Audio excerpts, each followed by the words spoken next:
તમને જાણીને આશ્ચર્ય થશે, ગયા વર્ષે મારે દુઃખ સાથે કહેવું પડે છે, પોરબંદર કલેક્ટરનો રિપોર્ટ જોઈ લેજો, જુનાગઢ કલેક્ટરનો રિપોર્ટ જોઈ લેજો, બંનેના રિપોર્ટ તમે હારે ગણશો તો 78 ગામ એવા હતા કે 3 દિવસથી લઈ અને 13 દિવસ સુધી સંપર્ક વિહોણા રહ્યા છે.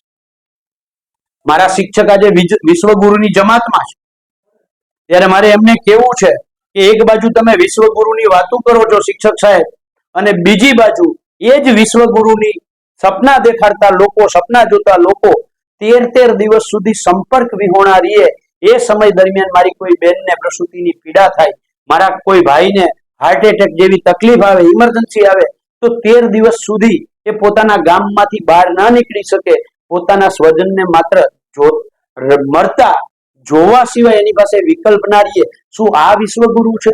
એટલે શિક્ષક સાહેબ, તમે તમારી અંતરાત્માને પણ પૂછજો. બરાબર છે કે ઘેરનો ઘ ખબર નથી કે કેમિકલનો ક ખબર નથી, આ અંતરાત્માને પૂછો એવી આશા. ઘેડ સમિતિમાં જ્યાં સુધી મારી જાણકારી છે ત્યાં સુધી જે તે સમયે ઘેડ સમિતિ તો હતી, પણ છેલ્લા વર્ષોની અંદર ઘેડ સમિતિ માત્ર ને માત્ર કાગળ ઉપર થઈ ગઈ. એમાં મારી જાણકારી એવી છે કે વિરોધ પક્ષના અમુક લોકોને પણ ઘેડ સમિતિમાં સમાવેશ થતો હતો, અને એમાં મને જ્યાં સુધી જાણ છે ત્યાં સુધી, કદાચ ખોટી પણ હોઈ શકે, પણ અર્જુનભાઈ મોઢવાડિયા પણ આ ઘેડ સમિતિના હિસ્સો રહી ચૂકેલા છે એવું મારા ધ્યાનમાં છે.